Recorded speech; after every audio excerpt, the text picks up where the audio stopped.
మాటలు వినడానికి మీ మనస్సును సిద్ధపరచుకోండి. దేవుని మాటలు చాలా విలువైనవి. ఓకే, 119వ కీర్తన,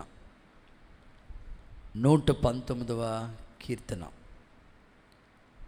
133వ వాక్యాన్ని నేను చదువుతున్నాను. మీ మనస్సులు వాక్యం మీదనే మనసు నిలుపుకొని ఈ మాటలు వినాలని కోరుతున్నాను. ఓకే, 199 కీర్తన, 119వ కీర్తన, 119 చాప్టర్ 113. నీ వాక్యమును బట్టి నా అడుగులు స్థిరపరచుము, ఏ పాపము నన్ను యాలనీయకము. 119వ కీర్తన 133వ వచనం. అందరూ ఈ మాట నాతో చెప్తారా? ఏ పాపము నన్ను యాలనీయకము. ఆమేన్. ఈరోజు కొన్ని మాటలు మీకు తెలియచేయాలని నేను ఆశిస్తూ ఉన్నాను. పాపము అంటే ఏమిటో ఈరోజు వాక్యపు వెలుగులోంచి మీతో మాట్లాడాలని కోరుతున్నాను. కీర్తనాకారుడు ఈ మాట తెలియజేస్తూ, నీ వాక్యం చేత నా అడుగులు స్థిరపరచు. అంత మాత్రమే కాదు, ఏ పాపము కూడా నన్ను ఏలుబడి చేయకూడదు, ఏ పాపానికి కూడా నేను చోటు ఇవ్వకూడదు అని ఒక చక్కని తన అనుభవ మాటలతో కూడిన సందర్భాన్ని ఇక్కడ గుర్తు చేస్తూ ఉన్నాడు. ఒక మాటలో చెప్పుకోవాలంటే, ఒక కీర్తన అంతా కూడా, ఒక అధ్యాయం అంతా కూడా ఇస్సోపుతో కడుగు, ఎమము కంటే తెల్లగా మార్చు, నా పాపాలు నీకు తెలిసే ఉన్నాయా అని ఎన్నో మాటలు తన స్థితిని ఒప్పుకుంటూ రాసుకున్న కీర్తనలు కొన్ని ఉన్నాయి. ఈరోజు నేను మీకు చెప్పాలనుకున్న మాట పాపము. ఈ సందర్భాన్ని ఆత్మీయ వాక్య ఆధారాలతో మీకు తెలియచేయటానికి ఇష్టపడుతున్నాను. అపోస్తుడైన పౌలు కూడా అంటాడు, విశ్వాసమునికి కర్త దాన్ని కొనసాగించు యేసు వైపు చూస్తూ మీరు ఓపికతో పరిగెత్తండి అని మాట్లాడి, సులువుగా చిక్కులు పెట్టు ప్రతి పాపాన్ని విడిచిపెట్టండి అన్నాడు. అంటే మన ఆత్మీయ జీవితాన్ని భక్తి విధి విధానాల్లో కొనసాగించుకుండగా సులువుగా ఈజీగా మన భక్తిని మల్ట్ చేయటానికి, డైవర్ట్ చేయటానికి సులువుగా చిక్కులు పెట్టే కొన్ని పాపాలు దేవుని బిడల్ని అడ్డుకుంటూ ఉన్నాయి. అందుకే ప్రారంభ వాక్యంలోనే భక్తులు అంటాడు, ఏ పాపము కూడా నా మీద ఏలుబడి చేయకూడదు. ఈ రాత్రి ఒక దైవజనుడిగా నా ప్రార్థన, సంఘం యొక్క క్షేమము కొరకే, పరిచర్య ధర్మము కొరకే ఎంతమంది ఎదురు చూస్తూ ఆశపడుతూ వారి ఆత్మీయ జీవితాల్ని నూతన పరచబడాలని ఆశిస్తూ ఉన్నారో వారందరి జీవితాన్ని దేవుడు మరలా తిరిగి కట్టునుగాక.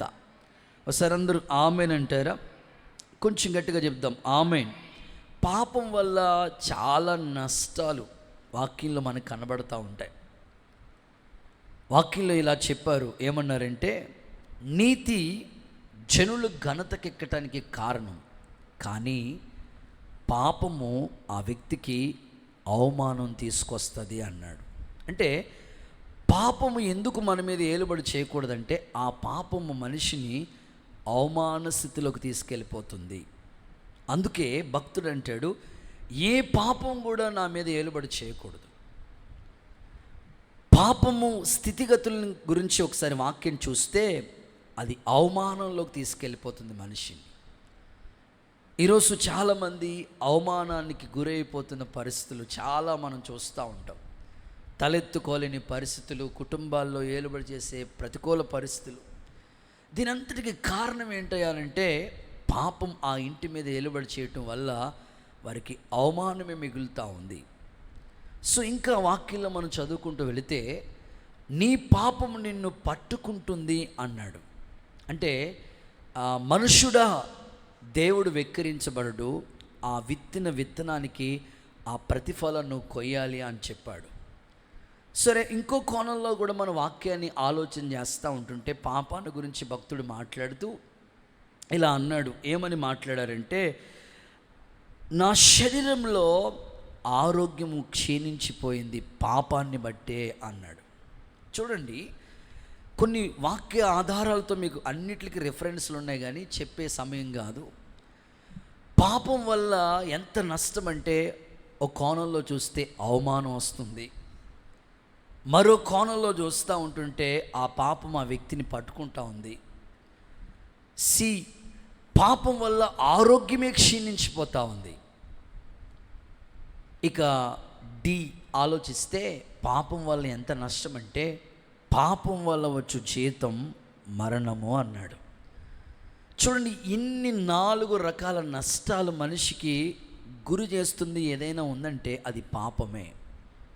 అందుకే భక్తుడు ప్రారంభంలోనే అంటాడు, ఏ పాపం కూడా, అది సులువుగా చిక్కులు పెట్టి ఏ పాపం కూడా నా మీద ఏలుబడి చేయకూడదు. ఈరోజు నా ప్రార్థన, మన ఆత్మీయ జీవితం దేవుని ఏలుబడి కింద రావాలి, కానీ ఏ పాపం కూడా మన మీద ఏలుబడి చేయకూడదు. యేసు నామములో పరివర్తన వచ్చునుగాక. కుడి చేతుల పైకెత్తి ఒకసారి హల్లెలూయా చెప్తారా? సర్వసాధారణంగా మిమ్మల్ని నేను అడిగితే, అయ్యా పాపం అంటే ఏంటి అని నేను అడిగాను అనుకోండి, మీరు చాలా సమాధానాలు చెప్తూ ఉంటారు. ఏమంటారంటే, సర్వసాధారణంగా మీరు చెప్పే ఆన్సర్ ఎట్లా ఉంటుందంటే, విగ్రహారాధన చేయకూడదయ్యా, నేను తప్ప వేరొక దేవుడు ఉండకూడదని ప్రభు అన్నారు, విగ్రహారాధన పాపమే. ఇది మనకు తెలిసిన పాపాలు కొన్ని లిస్టు. ఆ తర్వాత అబద్ధాలు ఆడటం అది పాపమే. ఆ తర్వాత చెడ్డ చూపులు పాపమే, వ్యభిచారం, ఆశలు పాపమే. ఇవి భౌతికంగా మనకు తెలిసినవి. దొంగతనాలు, పొరుగువారిని ఆశించటం, ఇవి మనకు తెలిసిన పాపాల లిస్టు. అయితే మనకి తెలియకుండానే కొన్ని అతిక్రమ పాపాలు మనిషి మీద ఏలుబడి చేస్తూ ఉన్నాయి. అందుకే ఏ పాపం కూడా మన మీద ఏలుబడి చేస్తే ఆ పాపం వల్ల 4 నష్టాలు మీకు ప్రారంభంలోనే చెప్పేశాను.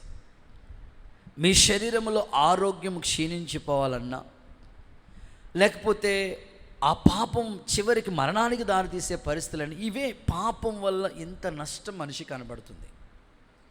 అందుకే నువ్వు చేసుకోవాల్సిన అద్భుత ప్రార్థన ఏమిటంటే, ఆరోగ్యం ఇవ్వండి ప్రభువా, సమస్యల నుంచి పరిష్కారం ఇవ్వండి అయ్యా. వీటి కన్నా ముందుగా ఏ పాపం కూడా నా మీద ఉండకూడదయ్యా, ఏ శాపం కూడా నా మీద ఏలుబడి చేయకూడదు, నీ వాక్యం చేత నన్ను స్థిరపరచు అని నువ్వు కోరుకుంటే, సులువుగా చిక్కులు పెట్టే చిన్న ఆ అతిక్రమం అనే పాపం నీ మీద ఏలుబడి చేయకుండా యేసు రక్తంలో ప్రతి పాపాలు కడిగి తండ్రి పరిశుద్ధపరచునుగాక. గట్టిగా ఒకసారి ఆమేన్ చెప్తారా? నిజమే, ప్రతి పాపము మనిషిని అతిక్రమాలకి గురి చేస్తూ ఉంది. చిన్నదే, పెద్దవి కాదు, చిన్న పాపమే. ఆ పాపం మనిషిని క్షీణించిపోయినట్లుగా చేస్తూ ఉంటుంది. ఆ మధ్య కాలంలో వేరే చోట ఎక్కడో చిన్న మీటింగ్కి వెళితే వాళ్ళు థ్యాంక్స్ గివింగ్ ప్రేయర్, కృతజ్ఞత కూడిక ఏర్పాటు చేసుకుని, దేవుడు ఈ 8 నెలలు కాపాడాడు, ఇప్పటికీ ఆలస్యం అయిపోయింది, జనవరిలో పెట్టుకోవాలి కూటం, లేట్ అయిపోయింది అయ్యా, చిన్న కృతజ్ఞత కూటం పెట్టండి అంటే చిన్నగా ఒక చిన్న కృతజ్ఞత కూడిక ఏర్పాటు చేశారు. ప్రార్థన కూటమి అంతా జరిగింది. పిలిచిన వాళ్ళందరూ వచ్చారు, పాల్గొన్నాం. చాలామంది తెలిసిన వాళ్ళు అక్కడ కూర్చున్నారు. సరే, వాళ్ళ బంధువులు నాతో మాట్లాడుతున్నారు, అయ్యగారికి ఆలస్యం అయిపోతుంది కదా, భోజనం పెట్టండి అని చెప్పారు. సరే అని నేను భోజనానికి వెళ్ళాను, కూర్చున్నాను, భోజనం చేస్తూ ఉన్నాను. ఈ లోపల వాళ్ళ చుట్టాలనుకుంటా బంధువులు ఎవరో వచ్చారు. అయ్యా మీతో మాట్లాడాలని. సరే వచ్చారు కదా, చైర్ వేయండి అక్కడ అని చెప్తే కూర్చుని మాట్లాడుతూ ఉన్నారు. సరే నేను భోజనం చేస్తున్నాను, నేను కూడా మీతో పాటు భోజనం చేస్తానండి బాబు అని అన్నారు. సరే బాబు ఆయనకు కూడా భోజనం పెట్టండి అంటే ఆయన కూడా భోజనం పెడతా ఉన్నారు. మాట్లాడుతూ ఉంటుంటే విచిత్రమైన సంగతి, భోజనాలు పెట్టేటప్పుడు ఫస్ట్ సర్వసాధారణంగా ఎవరు ప్లేట్లో భోజనం పెట్టినా, సాధారణంగా ఎక్కడ ఫంక్షన్స్కి వెళ్ళినా మనం ఫస్ట్ భోజనం ప్లేట్లో ఏమేస్తారు? మాట్లాడరా మీరు? స్వీట్ వేస్తారు కదా, అదేదో స్వీట్ తయారు చేశారు వాళ్ళు. స్వీట్ భోజనం ఆ గిన్నెలో ప్లేట్లో వేశారు. నేను తింటా ఉన్నాను. ఆ తర్వాత బిర్యానీ ఇవన్నీ ఐటమ్స్ అన్నీ ఉన్నాయి. ఇప్పుడు చెప్తే మీరు ఉపవాసంలో ఉన్నారు చెప్పకూడదు, దేవుడికి స్తోత్రం కలుగునుగా. తింటా ఉన్నాను. ఈ లోపల మధ్యలో వచ్చాడు ఆయన. నేను సగం అయిపోయింది నా భోజనం. నేను చాంబర్ దగ్గరికి వచ్చేసాను, ఇంకా పెరుగుతో క్లోజ్ అయిపోతుంది. ఈ లోపల మధ్యలో వచ్చి జాయిన్ అయ్యాడు ఆయన. ఆయనకి భోజనం పెట్టండి అంటే ఆ పక్కనే వాళ్ళ ఆవిడ ఉన్నారన్నమాట. వాళ్ళతో పక్క వాళ్ళతో మాట్లాడుతూ ఉంది. అప్పటికి ఆయనకి షుగరు నాకు తెలియదు, కానీ ఆయన చెప్తున్నారు, వాళ్ళ భార్య గారు చెప్తున్నారు, అయ్యా 400 దాటేసింది అని. స్వీట్ వేసినప్పుడు ఏమనాలి? మాట్లాడట్లేదు. మీరేం మాట్లాడరా? ఆల్రెడీ బాధపడుతున్నాడు కదా, వద్దు అని చెప్పాలి. వద్దని చెప్పక వేయండి, కొంచెం వేసి కుదరటం వేయండి అంటున్నాడు. వాళ్ళ భార్య ప్లేట్ తీసేసుకుని వెళ్ళిపోయింది. దేవుడికి స్తోత్రం చెప్పండి ఒకసారి. సో నేను ఎందుకు ఈ సందర్భాన్ని మీకు చెప్పానంటే, ఆయన హెల్త్ గురించి ఆమె తీసుకుంటున్న కేర్ చూడండి, జాగ్రత్త చూడండి. అందుకే భక్తుడు అంటాడు, ఏ పాపం అంటే శరీరంలో చిన్న బలహీనత వచ్చినప్పుడే ఇంత జాగ్రత్తలు మనం తీసుకుంటాం కదా. మన ఆత్మీయ జీవితానికి కూడా ఏ పాపం కూడా, అది చిన్నదా పెద్దదా భూతద్దంలో పెట్టి చూడాలి అట్లా కాదు. ఏ పాపము కూడా మన మీద ఏలుబడి చేయకూడదు. నువ్వు ఈరోజు దేవుని దగ్గర చేసుకోవాల్సిన మనవి అది. మీరు అడగొచ్చు, అయ్యా నేను పెద్ద పెద్ద పాపాలు ఏమి చేయట్లేదు, విగ్రహారాధన ఎప్పుడో వదిలేశాను, దొంగతనాలు అవి అసలు చేయట్లేదయ్యా, చిన్న చిన్నవి నేను పాపం జోలికి అసలు వెళ్ళట్లేదయ్యా, చెడ్డ చూపులు మానేశాను, సినిమాలు మానేశాను, సీరియల్స్ మానేశాను, చాలా భక్తిగా జెన్యూన్గా ఉన్నానయ్యా అనేవాళ్ళు కూడా లేకపోలేదు. అయితే ఆ వచనంలోనే ఏ పాపము ఏలుబడి చేయొద్దు అన్నాడు కదా. ఈరోజు నా ప్రశ్న ఏమిటంటే, ఏది పాపం? అసలు పాపం అంటే ఏంటి? ఈరోజు 7 రకాల పాపాల లిస్టు మీ ముందు పెడతాను.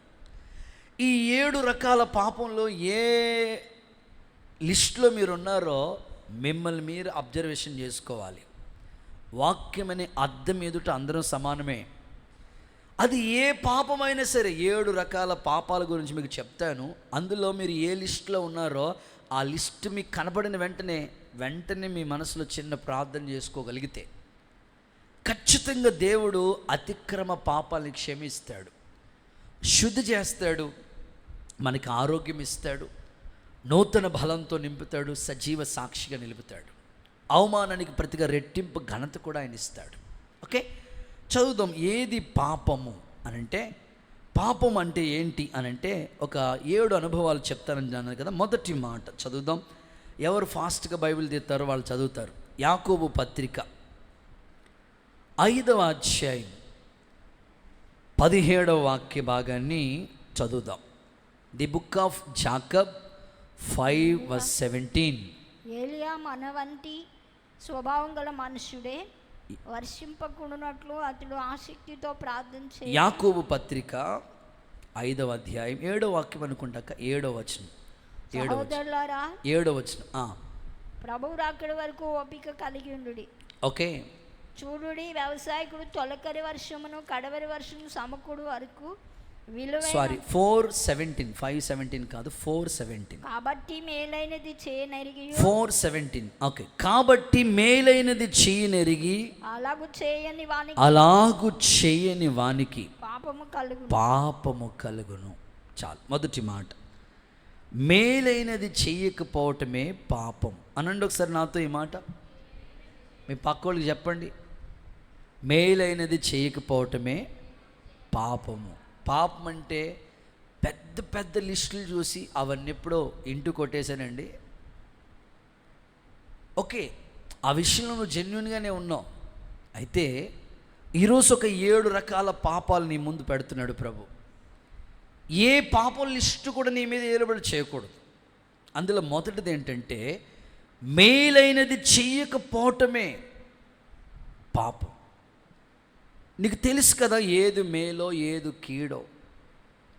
మేలైనది చెయ్యనెరిగి అలాగ చెయ్యకపోతే పాపం. కొన్ని ఉదాహరణలు చెప్తా. సర్వసాధారణంగా మన కుటుంబాల్లో విశ్వాసులుగా కొనసాగించబడుతున్న వాళ్ళ జీవితాల్లో, అన్యులుగా ఉన్నవాళ్ళైనా భక్తిపరులైన ఎవరైనా, సాటి మనిషికి మనం చేయగలిగిన మేలు ఏదైనా ఉంటే దాన్ని ఖచ్చితంగా వాళ్ళకి చేయటానికి ఆ హెల్పింగ్ నేచర్ మనకు ఉంటుంది. నేను ఫైనాన్షియల్ సపోర్ట్ గురించి మాట్లాడట్లేదు, ఆర్థిక వ్యవస్థను గురించి కాదు. అది ఏ మేలైనా కానీ, ఒక మాట సహాయం కావచ్చు, చేతి సహాయం కావచ్చు, వాళ్ళకి మేలు చేయాలని నీకు తెలుసు కూడా అలా చేయకపోతే అది పాపం. ఇప్పుడు ఫర్ ఎగ్జాంపుల్, మన వీధిలో ఎవరో ఒక తల్లి గారికి వారి యొక్క కుమార్తెకి వివాహ సంబంధాలు ప్రయత్నాలు చేస్తూ ఉన్నారు. వచ్చిన సంబంధాలన్నీ కూడా వస్తున్నాయి, వెళ్ళిపోతున్నారు. ఎంక్వైరీకని వస్తారు, ఆ వీధిలో అడుగుతారు, పలానా వాళ్ళు ఎలా ఉంటారు, ఆ అమ్మాయి ఎలా ఉంటుంది, లేదా వాళ్ళ అబ్బాయి ఎలా ఉంటారు, వాళ్ళ ఫ్యామిలీ బ్యాక్గ్రౌండ్ ఏంటి అని అడుగుతారు. సో నీకు చేతనైందే, వాళ్ళ ఫ్యామిలీ గురించి నీకు తెలిసిందే, అమ్మో చాలా ప్రయత్నాలు చేస్తున్నారు కదా, ఉన్నది ఉన్నట్లుగానే ఒక చిన్న మాట సాయం, వాళ్ళ ఫ్యామిలీ మంచిదని నీకు తెలిసినప్పుడు చిన్న మాట, వాళ్ళ ఫ్యామిలీ మంచిదని చూడక్కర్లేదు, ఒక్క మాట, మేలైనది నువ్వు తెలుసు కూడా చేయకపోతే అది పాపంగా మారిపోతుంది. సో ఒకటే చెప్పాను మీకు, ఇలాంటి ఉదాహరణలు ఒకసారి మీ మనసులోకి ఆలోచన చేసుకోండి, చాలా వస్తాయి. మాట సహాయం చెప్తా ఉంటారు కదా అప్పుడప్పుడు, వాళ్ళు ఒక చిన్న మాట చెప్తే అయిపోతుందండి, ఓ చిన్న మాట చెప్తే చాలండి సంతకం పెట్టేస్తారు, కానీ చెప్పరు. మేలైనది చేయాలని తెలుసు కానీ చేయరు, దాన్ని ఏమంటారంటే పాపము. ఈరోజు నీ ఆత్మీయ జీవితాన్ని ఒక్కసారి మనసు పెట్టి ఆలోచించి, ఏ విషయంలో ఇంకా నువ్వు మేలు పొందవలసిన వాళ్ళకి ఇంకా చేయకుండా ఉన్నావో, లేకపోతే ఇప్పటి వరకు నువ్వు పుట్టినప్పటి నుంచి ఇప్పటి వరకు నీకు ఎవరెవరు మేలు చేశారో ఒకసారి మనసు పెట్టి ఆలోచించు. నీకు ఇన్ని మేలు వాళ్ళు చేసినప్పుడు కనీసం ఒక్క మేలు వాళ్ళకి నువ్వు చేయలేవా? ఆలోచించి ఈ రాత్రి. చిన్నగా, చిన్న సహాయమే కదా అది, చిన్న మాట సహాయమే కదా, అలా చేయకపోవటం కూడా అది పాపంగా మారిపోతూ ఉంటుంది. నాకు తెలిసిన ఒక సహోదరి ఈ నెక్ పెయిన్తో చాలా బాధపడుతూ వచ్చారు, చాలా సఫర్ అవుతూ వచ్చారు, చాలా హాస్పిటల్స్కి తిరిగారు. డాక్టర్స్ చాలామంది, కమర్షియల్ అయిపోయింది కదా ఇప్పుడు ప్రజెంట్.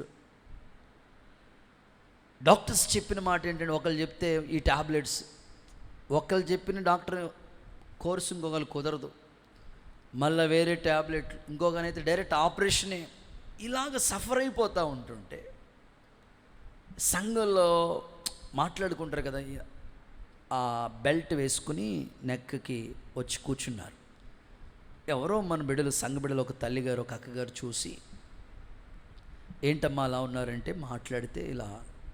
సో వెంటనే ఆల్రెడీ వాళ్ళ రిలేషన్లో వాళ్ళ బంధువులు ఎవరో అదే సేమ్ ప్రాబ్లంతో బాధపడుతుంటుంటే జస్ట్ సింపుల్ మెడిసిన్, ఏదో హోమియోలో ఏదో చిన్న మెడిసిన్ ద్వారా క్యూర్ అయిపోయింది. సో చిన్న సహాయం, వెంటనే వాళ్ళ ఫోన్ నెంబర్ ఇచ్చి చిన్న హెల్పింగ్ నేచర్. సో ఇప్పుడు ఆ సహోదరు అంటారు, ఆ అక్క నాకు చేసిన చిన్న మేలు, ఈరోజు నేను చాలా క్యూర్ అయిపోయాను, హ్యాపీగా మందిరానికి వస్తున్నాను.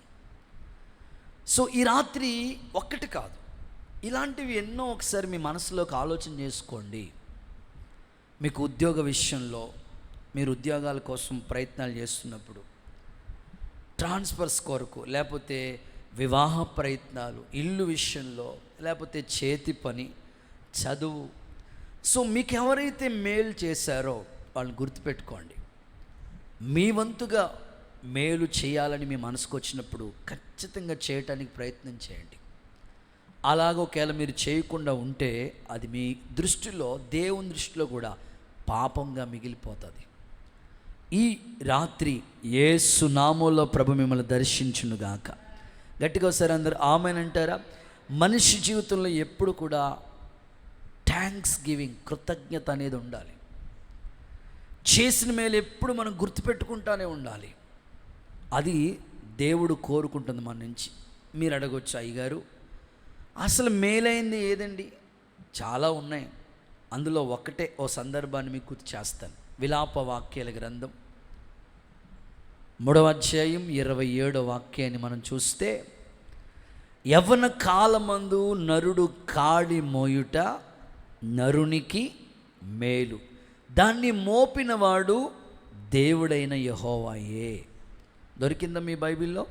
విలాప వాక్యాల గ్రంథం 3వ అధ్యాయం 27వ వాక్యాన్ని చూస్తే, యవ్వన కాలమందు కాడి మోయుట నరునికి మేలు.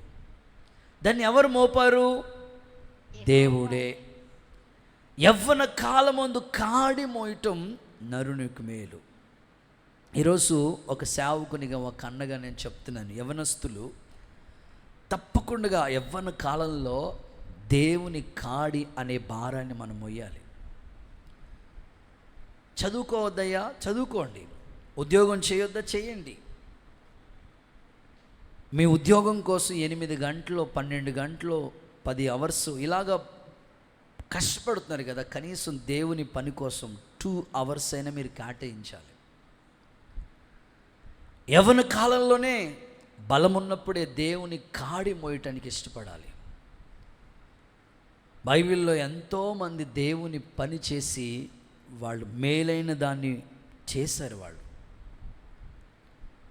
యవ్వన కాలంలోనే, యంగ్ స్టేజ్లోనే దేవుడి పని చేయటానికి అప్పుడు బలం ఉండగానే భుజాల మీద ఆ కాడి ఎత్తుకున్నారు. మీరు బైబిల్లో చూస్తారు కదా, పాడి ఆవులండి, పాలు తాగే ఆవులు, తల్లి దగ్గరే ఉంటే ఎప్పుడు ఆ పాలు తాగే ఆవులు. అలాంటి పాడి ఆవులు మందసాన్ని మోసుకుని వెళ్ళిపోయినాయి కదా. ఈరోజు నీ భుజాల మీద ఏది దేవుని కాడి? మేలైనది అది.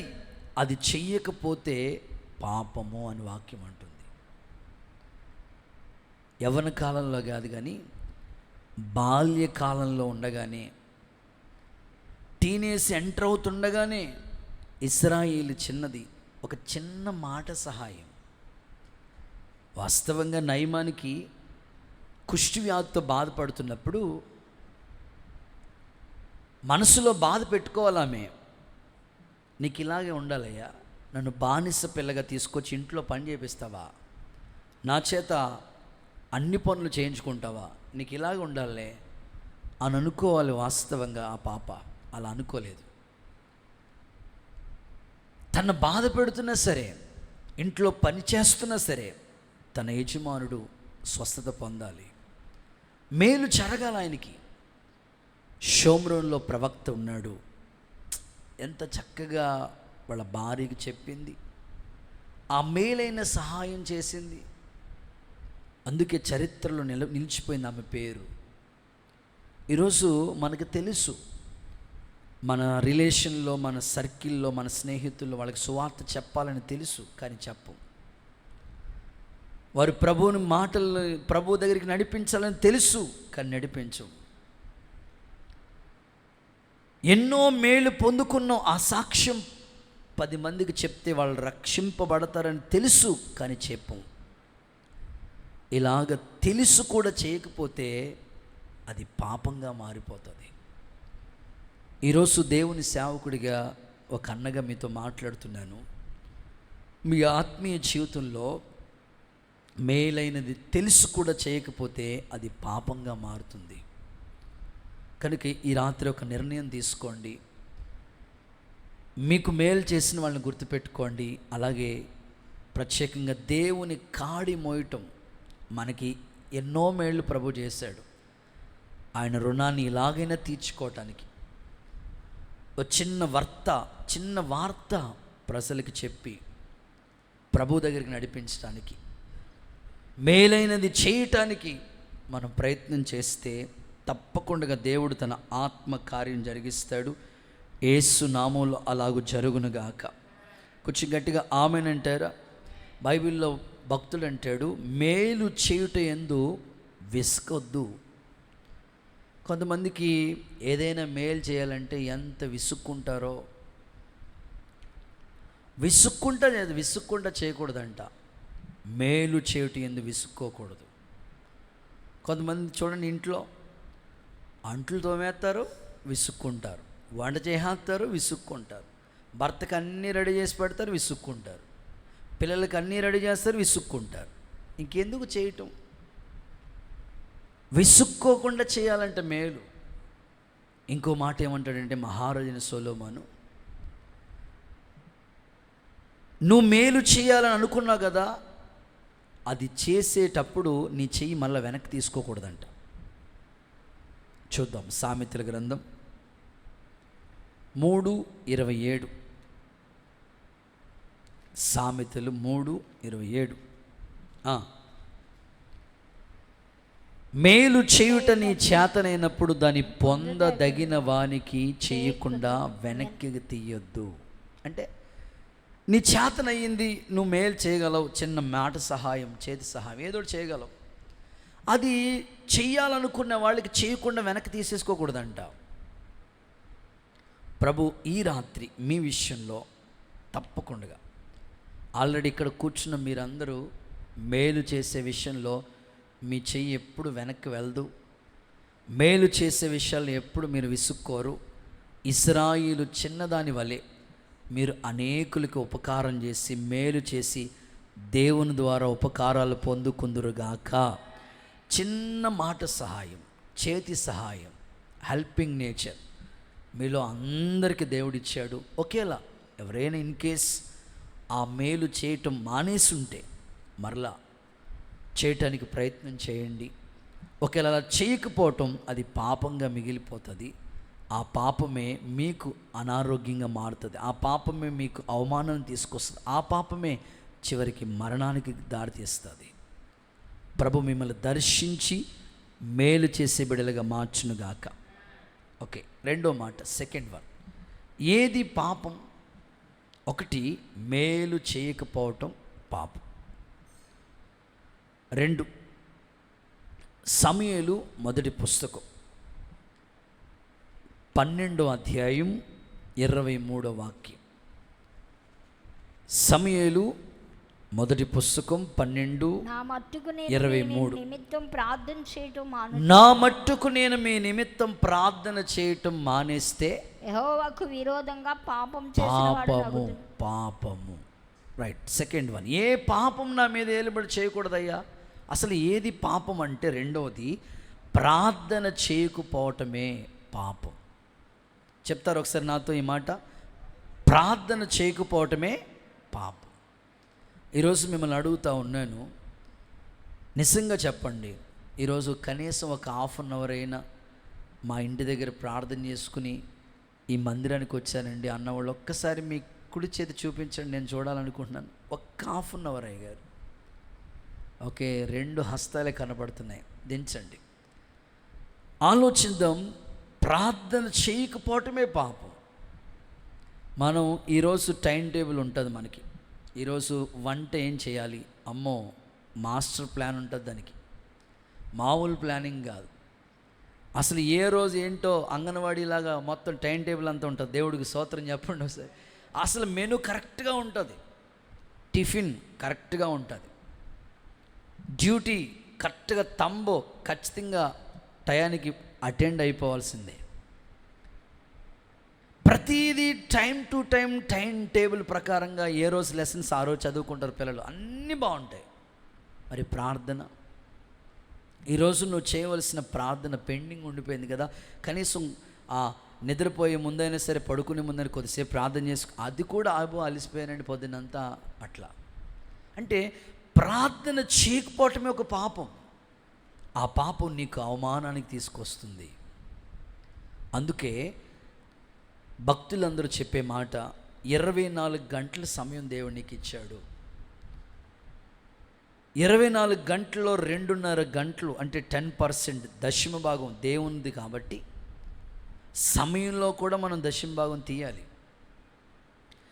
నీకు ఏ టైం వీలవుతుందో ఆ సమయంలోనే 24 అవర్స్లో ఏదో ఒక సమయం నీకు ఖాళీ దొరుకుతుంది కదా, ఆ సమయాన్ని ఉదయకాలం. అందుకే అన్యుల గృహాల్లో చూడండి, దీపారాధన అయిన తర్వాత ఏదైనా చేస్తూ ఉంటారు వాళ్ళు. దేవుని పిల్లలు ప్రార్థన చేయకుండా ఏమి చేయకూడదు, ఏం మొదలు పెట్టకూడదు. అందుకే ఉదయకాలమే స్తోత్ర ప్రార్థనలోనే నువ్వు జాయిన్ అయిపోతే నీకు టైం అంతగా చక్కగా ఏ పని ఏ టైంలో చేసుకోవాలి అన్నీ అయిపోతుంది. కానీ మనం పొద్దున్నే స్తోత్ర ప్రార్థనకు లేవం కదా. మన పిల్లలు ఎవరు తల్లికి ఆ మనసు రాకపోతే పిల్లలకి ఎట్ట వస్తుంది చెప్పండి. తల్లి ఎట్టిదో పిల్లలు అట్టివారే అన్నాడు. సో నీకు సమయం ఉదయకాలమే, ఎర్లీ మార్నింగే. బైబిల్ చెప్తుంది కదా, ప్రతి ఉదయమున నీ ప్రార్థన నన్ను సిద్ధింపచేసి కాపాడుతుంది. ఉదయకాలం చేసే ప్రార్థన నీ ఇంటికి ఎంతో ప్రాకారం. ఎర్లీ మార్నింగ్ ప్రేయర్స్లో నేను ఖచ్చితంగా ఒక 1 అవర్ ముందే సమయాన్ని కేటాయించుకుని ఆ ప్రేయర్ అయిపోతే అప్పుడు నీ పనులన్నీ చక్కబెట్టుకుని డ్యూటీలకు వెళ్ళాలన్నా, స్కూల్కి వెళ్ళాలన్నా, కాలేజీకి వెళ్ళాలన్నా, సో మరలా ఈవినింగ్కి వస్తావు అన్నీ రెడీ, అప్పుడు బాగా అలసిపోయి ఉంటావు, అన్నీ మరలా వాడిని చేసుకోవాలి, ఏర్పాట్లన్నీ చక్కబెట్టుకోవాలి. మరలా సాయంకాలం 1 గంట అయిన కుటుంబ ఆరాధన, మధ్యలో సమయం దొరికినప్పుడు కొద్దిసేపు వాక్య ధ్యానం. సో ఈ విధంగా తప్పకుండా దేవునికి ఇవ్వాల్సిన సమయాన్ని నువ్వు కేటాయిస్తే అది నీ కుటుంబానికి దీవెనగా ఉంటుంది. 24 గంటల సమయం ఇచ్చినా ఇంకా టైం సరిపోవట్లేదంటే దేవునికి నువ్వు సమయం ఇవ్వకుండా ఎలా ఉండిపోవటం వల్ల అది పాపంగా మారిపోతుంది. ఈరోజు నా ప్రార్థన, ఒక సేవకునిగా నా ఆలోచన ఏమిటంటే, ప్రార్థన చేయకుండా ఎంతమంది అయితే మిగిలిపోతున్నారో, పడిపోయిన బలిపీఠాలు మరలా మీ ఇంట్లో తిరిగి కట్టబడాలి. ఈరోజు నుంచే ప్రారంభమగునుగాక. యేసు నామములో ఈ భారం దేవుడు మీకు ఇచ్చునుగాక. సమూయేలుని వాళ్ళు అడుగుతున్నారు, అయ్యా దైవజనుడా, మా కోసం నువ్వు ప్రార్థన చేయటం మానేస్తే అది పాపంగా మారిపోతుంది. అందుకే వాళ్ళని రిక్వెస్ట్గా అడుగుతున్నారు, ప్రార్థన చేయండి అయ్యా మా కోసం. దైవజనుడు ప్రార్థన వాళ్ళ విజయాన్ని చూడగలిగేటట్లుగా చేసింది. శత్రువుల్ని సహితం వాళ్ళు హతమార్చి జయాన్ని పొందారు. ఈరోజు దేవుని సందులో నీకు జయం లేకపోవటానికి ప్రార్థన లేదేమో, ప్రార్థన మొత్తం ఆవిరైపోయిందేమో. కొంతమందికి అన్నిటికి టైం ఉంటుంది, ప్రార్థనకి సమయం ఉండట్లేదు. అందుకే దేవుని సందులో ఈ ప్రేయర్కి వచ్చే ముందే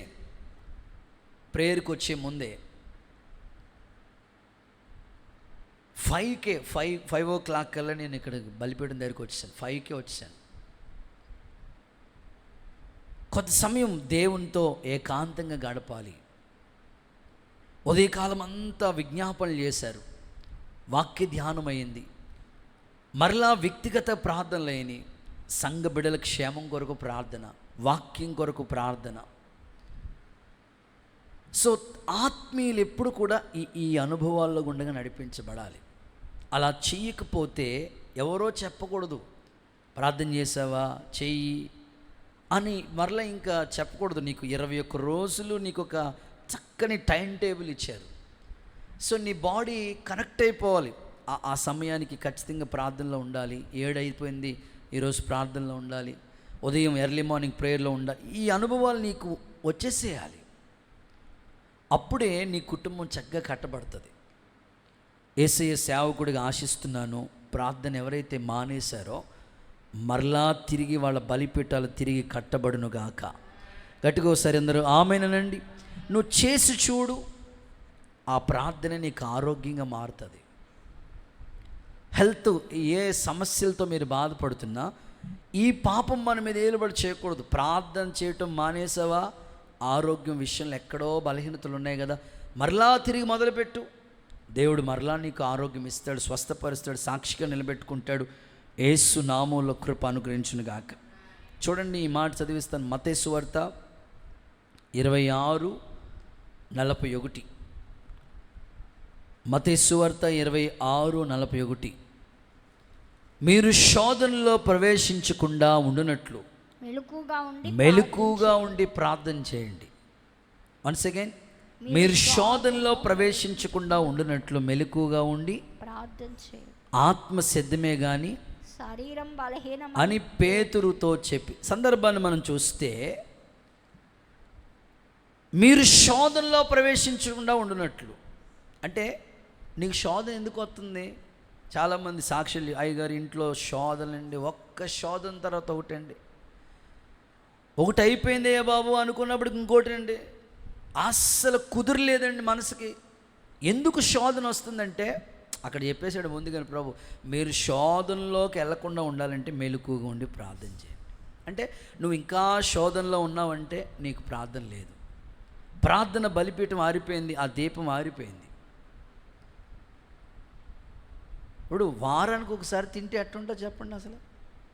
మోషే గారు, హలో మోషే గారు, వారానికి ఒకసారి మీకు ఫుడ్ పెడితే ఎట్టుంటుంది? అయ్యి బాబాయ్, నీరసం వచ్చేద్దండి ముందేనండి బాబు, గిలగిల అనుకుంటానండి. డాక్టర్ గారు, ఒక్క ఆదివారం ఒకరోజే మీరు ఫుడ్ తింటే ఎట్టుంటుంది? చాలామంది క్రైస్తవులకి ఎట్లా అయిపోయిందంటే, ఆదివారం ఒకరోజే ప్రార్థన, అది కూడా దాంట్లో కూడా డిస్కౌంట్. శనివారం ఇదిగో కొన్ని వికెట్లే ఉంటాయి. క్రైస్తవం ఎలా అయిపోయింది? శోధనలు ఎక్కువైపోయింది. శోధన ఎందుకు వచ్చింది? బలిపీఠం లేదు అక్కడ. ముందే ప్రభు చెప్పాడు, నువ్వు శోధనలో పడిపోకుండా ఉండాలంటే మెలకుగా ఉండి ప్రార్థన చేయి. జరగబోయి వీటన్నిటిని తప్పించుకుని మనిషి కుమారుని ఎదుట నిలబడటానికి శక్తి గలవారు అగినట్లు మెలకుగా ఉండి ప్రార్థన చేయి. నేను నిజంగా అడుగుతున్నాను, మా ఇంట్లో ప్రతిరోజు కుటుంబ ఆరాధన జరుగుతుందండి అన్నవాళ్ళు ఒకసారి చేయొద్దండి. 1-2 చేతులు లేసినాయి. ఇంట్లో కుటుంబ ఆరాధన ఎలా ఉండాలో తెలుసా? కంపల్సరీ 7 అయినప్పటికీ మీరు కంపల్సరీ ఎక్కడున్న మీ ఇంట్లో అందరూ ఖచ్చితంగా ఒక చోటకి సమకూడి ఓ పాట పాడుకొని చిన్న ప్రార్థన చేసుకుని మీ ఇంట్లో పరిస్థితులు, మీకు తెలిసిన విశ్వాసుల కుటుంబ క్షేమ సేవకుల కొరకు. ఇంట్లో 4 ఉంటారా? భార్య, భర్త, పిల్లలు, అత్తమామయ్య. ఒక్కొక్క రోజు సోమవారం నుంచి శనివారం వరకు 6 రోజులు ఒక్కొక్క రోజు ఒక్కొక్కరు ప్రార్థన ప్రారంభించాలి.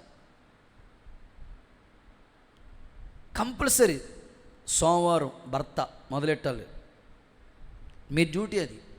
మంగళవారం భార్య, బుధవారం పిల్లలు, అట్లా ఒకరికొకరికి అది అలవాటు అవుతుంది. ఒకవేళ ఇన్ కేస్ మీరు ఆ రోజు ఇక్కడ ఇంటికి రావడానికి ఆలస్యమైన, డ్యూటీలో ఉండిపోయినా, ఇంటి దగ్గర కుటుంబ ఆరాధన మీకు ప్రాకారంగా మారుతుంది. ప్రార్థన బలిపీఠం లేకపోతే అది పాపంగా మారిపోతుంది. నువ్వేమీ చేయక్కర్లా, ప్రార్థన చేయకపోవటమే పాపం. అందుకోసం ఈ రాత్రి సేవకులుగా మా వ్యక్తిగత జీవితం గురించి కూడా, మాకు సేవకుల కోటలో 7 గంటలు ప్రార్థన ఉండాలంటే సేవకులకి. అందుకే మొత్తం ఈ కోటాలు అయిన తర్వాత టైం టేబుల్ అన్నీ మార్చేసుకున్నాను నేను. తిరగటం ఆపేసి దేవుని సంధిలో ఎక్కువగా కనిపెట్టుకోవడానికి ఇష్టపడుతున్నాం. 7 hours ఒక సేవకుడు వాడబడాలంటే 7 గంటలు ప్రార్థన ఉండాలి. కనీసం విశ్వాసులకి 10వ భాగం, మీరంతా డిస్కౌంటే కోరుకుంటారు కాబట్టి మీకు 10వ భాగమే, 2.5 గంటలు ఖచ్చితంగా దేవునికి కేటాయించండి. అలా చేసి చూడండి, మీరు శోధనలో పడిపోకుండా, మీ ఇంటి మీద ఏ శత్రువు పనిచేయకుండా, ఏ కీడు దరికి చేరకుండా, శాపగ్రస్తమైంది ఏది మీ ఇంట్లోకి రాకుండా, కీడంతా తొలగిపోయి యేసు రక్తపు కోట మీకు తోడుగా ఉండునుగాక, రోగాల బలము నిర్మూలమైపోనుగాక. కుటుంబ ఆరాధన జరగాలి మన ఇంట్లో. చాలామంది క్రైస్తవుల కుటుంబాలు అసలు కుటుంబ ఆరాధనే జరగట్లేదు, ఏదో అఫీషియల్ క్రైస్తవులుగా మారిపోయారు. అందుకే మన కుటుంబాల్లో శోధన. ఈ రాత్రి తీర్మానం చేసుకుందాం, పరిశుద్ధాత్ముడు మీ జీవితాన్ని మరలా తిరిగి కట్టునుగాక. కుడి చేతుల పైకెత్తి ఒకసారి హల్లెలూయా చెప్పండి. జ్ఞానం లేదు, జ్ఞానం లేదు. చాలామంది అంటారు నాకు జ్ఞానం లేదండి. సొలొమోనుకి జ్ఞానం కోసం కూడా ప్రార్థన మొదలెట్టాడు. సరే, జ్ఞానం కొరకు ప్రార్థన అయిపోయింది. ఆరోగ్యం బాగాలేదు, హిజ్కియా ఏం చేశాడు? ప్రార్థనే. హన్న సంతానం లేరు, ఏం చేసింది? ప్రార్థనే. పెళ్లి సంబంధాలు చూడుతున్నారు, ఎలియాజరు ఏం చేశాడు? ప్రార్థనే కదా. ప్రతిదీ ప్రార్థన ఊపిరి కదా. ఆయన డి మైనర్లోనే ఉంటుంది. ప్రార్థన వల్లనే పైన పట్టుకో. వీళ్ళందరూ ప్రార్థనలో ఒకసారి మెలుకు చేద్దాం. గట్టిగా ఒకసారి హల్లెలూయా చెప్పండి. మొదలెట్టండి.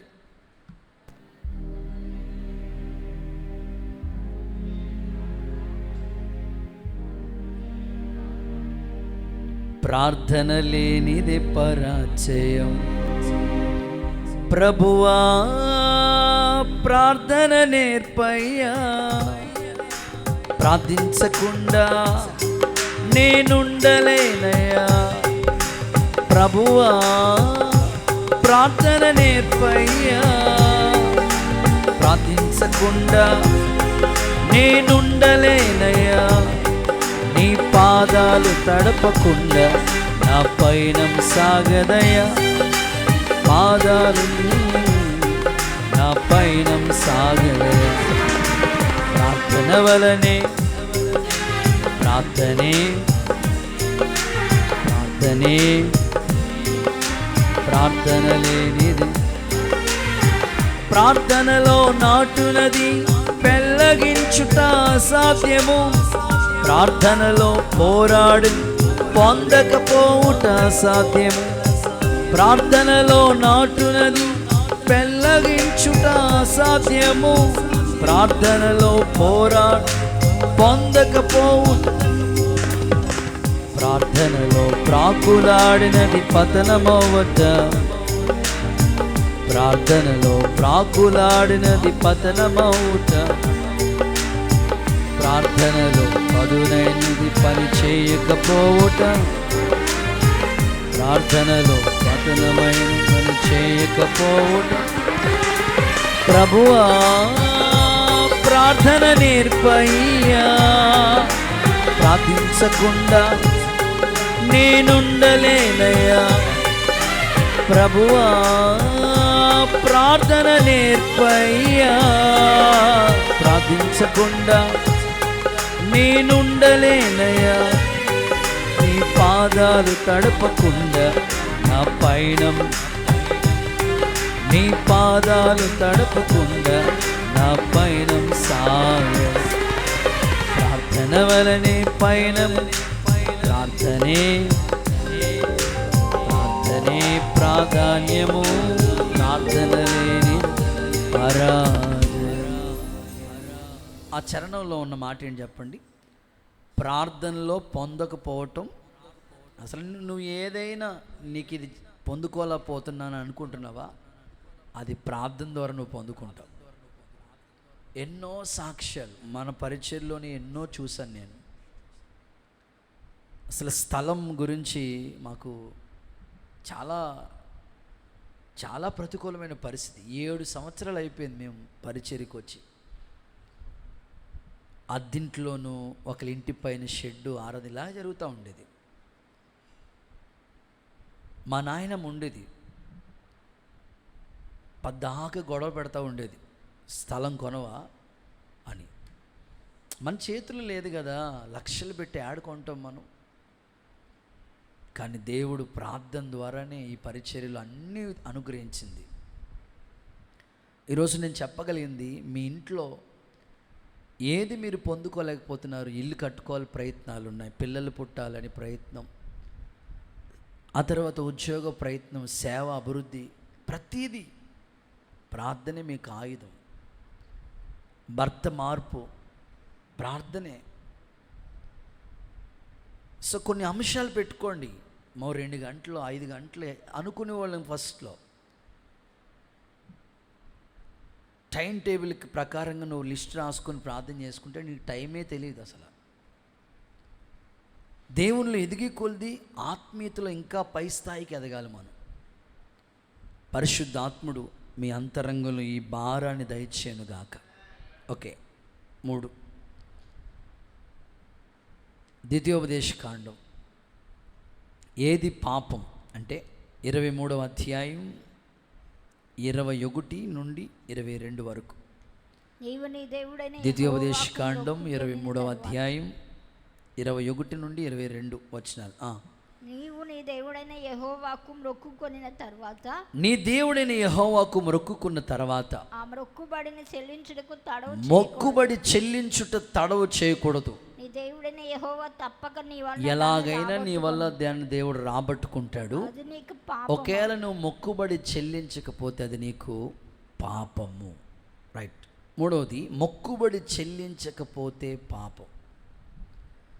సో మీరు చేసే చిన్న చిన్న పాపాల గురించి కాదు, కానీ వాక్యం చెప్తున్న మాట, ఏదైనా మీరు మొక్కుకున్నారో దేవుని దగ్గర, ఒకవేళ ఆ మొక్కుబడి చెల్లించకపోతే అది పాపంగా మిగిలిపోద్దంట. చూడండి, చాలామంది తల్లులు చిన్నప్పుడే మొక్కుకుంటారు, నా కొడుకునండి సేవకి ఇచ్చేస్తానండి. ఎప్పుడు ఆ మొక్కుబడి చిన్నప్పుడు పుట్టిన వెంటనే పిల్లలు లేకపోతే 5 ఏళ్లకు 7 ఏళ్లకు పిల్లలు ఇస్తే దేవుడికి ఇచ్చేస్తానని మొక్కుంటారు. మొత్తం మీద ఇచ్చాడు దేవుడు. ఇచ్చిన తర్వాత వాడిని దేవుడి సేవకి ఇవ్వరు. వాడు ఏ కలెక్టర్ చేయాలో, యాక్టర్ అవ్వాలో, డాక్టర్ అవ్వాలో, అబ్బో. సో మొక్కుకున్న తర్వాత మొక్కుబడి చెల్లించకపోతే అది పాపం. ఒక మొక్కుబడి అని కాదు, చాలామంది ఎన్నెన్నో మొక్కుంటారు. బాప్తిసం తీసుకుంటానండి, దేవుడు నాకు ఈ మేలు చేస్తే, ఈ ఉపకారం చేస్తే నేను దేవుడికి కృతజ్ఞత కూటం పెట్టుకుంటానండి, ప్రభు కొరకు సాక్షిగా బ్రతుకుతానండి, ఎక్కడికి వెళ్ళినా సాక్ష్యం చెప్తానండి. తప్పకుండా ఎన్నెన్నో మొక్కుబడి చేసుకుంటాం మనం. అయితే నువ్వు మొక్కుకున్న మొక్కుబడులు ఉన్నాయి కదా, అవి చెల్లించకపోవటమే పెద్ద పాపం. ఆలోచించు, డిసెంబర్ 31 రోజు నువ్వు ఏం మొక్కుబడి చేసుకున్నావు దేవుని దగ్గర? ఈ 2025 ఎలా ఉండాలనుకున్నావు? చేసుకున్న మొక్కుబడులు ఇంకా దేవునికి చెల్లించకుండా అలా మిగిలిపోతున్నాయి. రోజులు అయిపోతున్నాయి, సంవత్సరాలు అయిపోతున్నాయి, ప్రభు రాకడొచ్చే సమయం ఆసనమైంది. మరి నీవు మొక్కుకున్న మొక్కుబడికి చెల్లించకుండా అలా ఉంటే అది పాపంగా మిగులుతుంది. సులువుగా చిక్కులు పెట్టే పాపాలు. ఏ పాపం ఏలుబడి చేయకూడదు మన మీద. అంటే విగ్రహారాధన చేయకపోవటమే, విగ్రహారాధన చేయటమే పాపం అని కాదు, కానీ నువ్వు మొక్కుకున్న మొక్కుబడి చెల్లించుకోవటమే పాపంగా మారుతుంది. బైబిల్లో కొన్ని సందర్భాలు మీకు తెలుసు కదా. నువ్వు దేవుని మందిరానికి వచ్చినప్పుడు ప్రత్యేకంగా నీ నోటి విషయంలో చాలా జాగ్రత్త పడాలి. నువ్వు మొక్కుకోకుండా ఉండటమే మేలు అన్నాడు. ఒకవేళ మొక్కుకున్న తర్వాత ఆ మొక్కుబడి అర్పించకపోతే 3 రకాల నష్టాలు. చూడండి, ప్రసంగి గ్రంథం 5వ అధ్యాయం 5వ వచనం. నీవు మొక్కుకొనిన దాన్ని చెల్లించుము. మొక్కుకున్న దాన్ని చెల్లించు. నీవు మొక్కుకొని చెల్లింపకుండా, ఒకవేళ మొక్కుబడి చేసుకుని చెల్లించకపోతే, మొక్కుకొనకుండుట ఏ మేలు. కంటిన్యూగా, దేహమును శిక్షకు లోపర్చినంత పని నీ నోటి వలన జరగనీయకు. ఓకే, అది పొరపాటు చేత జరిగినని దూత ఎదుట చెప్పొద్దు. నీ మాటల వలన దేవునికి కోపం పుట్టించి నీ వేళ నీ కష్టముని వ్యర్థపరచుకుని. చూడండి, అక్కడ మొక్కుబడి వల్ల 3 నష్టాలు. ఏ దేహానికి శిక్ష అంటే ఆరోగ్య సమస్య, ఆ అనారోగ్య సమస్య, హెల్త్ విషయంలో ఎక్కడో సమస్య. అక్కడ ఏమంటున్నాడంటే దేహానికి శిక్ష అంటే శిక్ష, శరీరం మీద ఏదో ఒక శిక్ష. దేవుడు అన్యాయస్తుడా? కానే కాదు. దేవుడు అన్యాయం చేయుట అసంభవం, అంతే. మరి ఎందుకయ్యా నాకు ఈ సమస్య అంటే, మొక్కుకున్నది ఏదో ఉంది, అది చెల్లించకపోవటమే దేహానికి శిక్ష. బి, దేవుని కోపం. కొన్నిసార్లు దేవుని ఉగ్రత మన కుటుంబం మీద పనిచేస్తూ ఉంటుంది. దానికి కారణం నువ్వు మొక్కుకున్న మొక్కుబడే. డి, నీ కష్టార్జితం వ్యర్థమైపోతుంది. ఎంతో సంపాదిస్తున్నావు, రాత్రి పగళ్ళు డ్యూటీలు, ఓటీలు, కొంతమంది ఎట్లా ఉంటారంటే క్షణం తీరిక ఉండదు, దంపుడు ఆదాయం ఉండదు, అంత బిజీ. రోజు ఎప్పుడు బిజీ అంటే క్షణం తీరిక లేదు, నిద్రపోవడానికి అవకాశం లేదు, తినడానికి ఏమీ అవకాశం లేదు. కానీ సంపాదన ఏముందంటే దంపుడు ఆదాయం కూడా లేదు, అంత బిజీ. ఎందుకు? నువ్వు అంత కష్టపడి ఉపయోగం ఏంటి? పరిగెత్తి పాలు తాగడం కన్నా నిలబడి నీళ్ళు తాగడం మేలు అని చెప్పారు కదా పెద్దోళ్ళు. దేహానికి శిక్ష, కష్టార్జితం వ్యర్థమైపోతుంది. అందుకే ప్రభు మాట్లాడుతున్నాడు, మొక్కుబడి విషయంలో అది ఎప్పుడో అనేసుకున్నాం, దేవుని దగ్గర ప్రార్థన చేసుకో, ప్రభా మొక్కున్నానయ్యా, ఆ మొక్కుబడి చెల్లించకపోవటం ఒక పాపం. బైబిల్లో కొన్ని సందర్భాలు చూడండి. యెఫ్తా యుద్ధానికి వెళ్తే జయాన్ని పొందితే నా ఇంట్లోంచి ఏదొస్తే అది ఇచ్చేస్తాననుకున్నాడు. వెళ్ళాడు, యుద్ధంలో జయం వచ్చింది. ఒకే ఒక కూతురు, ఇంకెవరు లేరు ఆయనకి. తండ్రికి అద్భుతంగా విజయాన్ని సాధించాడని కంగ్రాచులేషన్ చెప్దామని వస్తూ ఉంది. ఇంట్లోంచి అడుగు బయటకు పెట్టింది అంతే. వెంటనే వాళ్ళ నాన్న అంటాడు, ఎంత పని చేసావమ్మా? నేనేం చేశానయ్యా? లేదు లేదు, దేవుడికి మొక్కుకున్నాను నేను. వెంటనే ఆ పాప అంటుంది, దేవుడికి అనుకున్నావా? ఓకే, నీ మాట ప్రకారమే నాకు చెయ్యి. అంటే యెఫ్తా మొక్కుబడిలో ఎక్కడ రాజీ పడలేదు. అందుకే అన్నదమ్ములు ఇంట్లోంచి తోసేసిన, పంపించేసిన ప్రధాన స్థానంలో కూర్చున్నాడు. ఈరోజు మీరు ఆలోచించండి, మీ ఆత్మీయ జీవితంలో మీరు మొక్కుకున్న మొక్కుబడి, దేవుని సన్నిధిలో మీరు దేవునికి చేస్తానన్న పరిచర్య.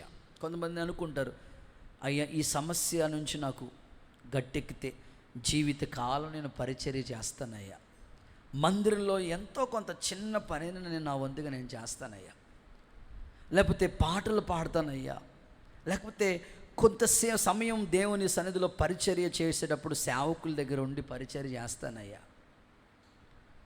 ఎన్నో అనుకుంటారు, మరి అనుకున్నది నెరవేర్చగలుగుతున్నారా? బైబిల్లో ఇంకా ఇలా సందర్భాల్లోకి వెళితే, అన్నకు పిల్లలు లేరు, మొక్కుంది, మగపిల్లలోడు ఇచ్చావా మళ్ళీ నీకు ఇచ్చేస్తాను, అలాగే ఇచ్చేసింది. దేవుని పని విషయంలో మనం మొక్కేసుకుంటాము, కొన్ని రోజులు గడిచిపోయిన తర్వాత ఆ మొక్కుబడి మర్చిపోతూ ఉంటాం. ఆ ఎఫెక్ట్ ఎలా ఉంటుందంటే అది పాపంగా మారిపోతుంది.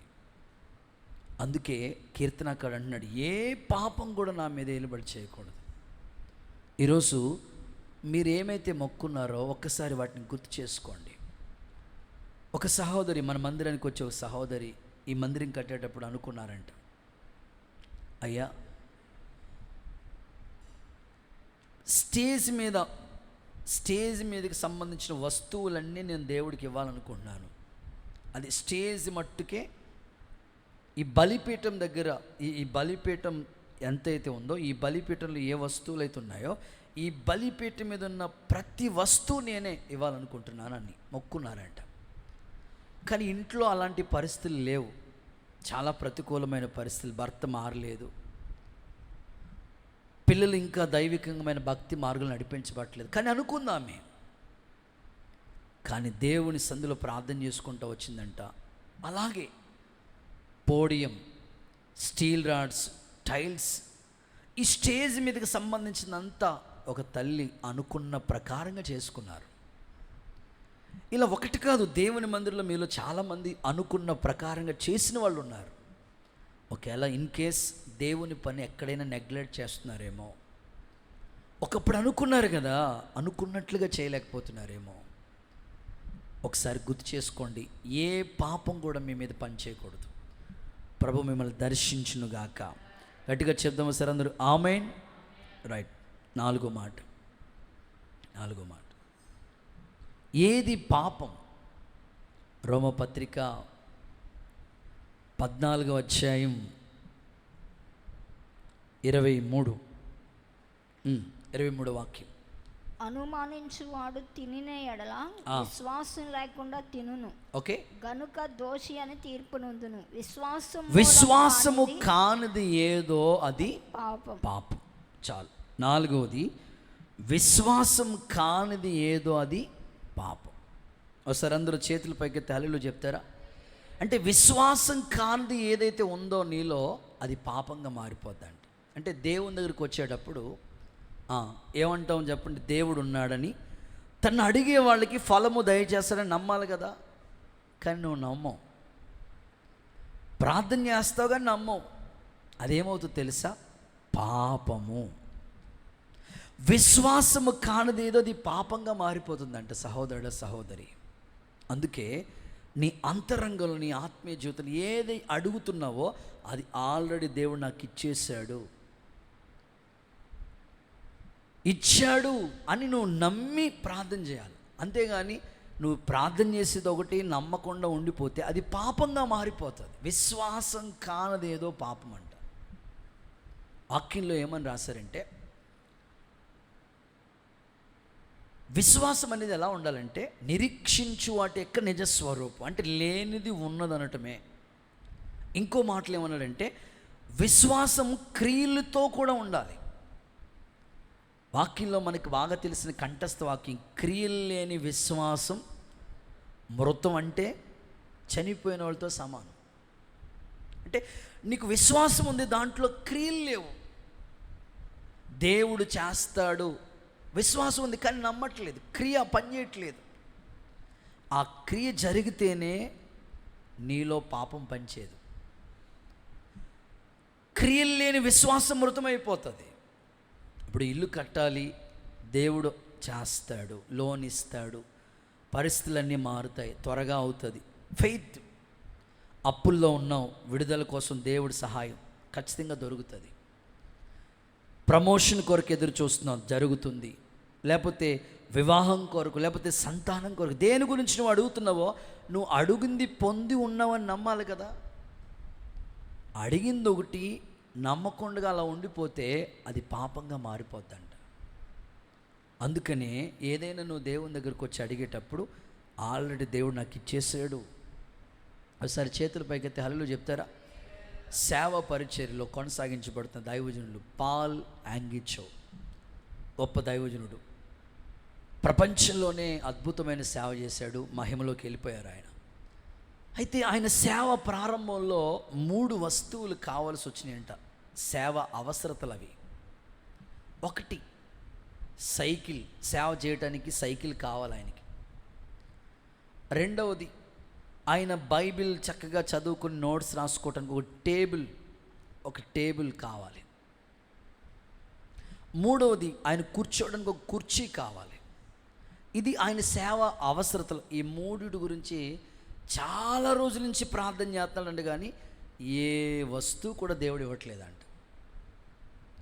ఎవరో వాళ్ళ అత్తమ్మ గారు, పాల్ యాంగిచో గారు వాళ్ళ అత్తమ్మ గారు, అసలు ఆయన ఏమంటారంటే, నేను ఈ విధమైన సేవ చేయటానికి మా అత్తగారి కారణం అని తన సాక్షిలో చెప్పారు ఆయన. అంటే ఆయన్ని సేవలో అంత అద్భుతంగా ఎంకరేజ్ చేసింది ఆమె.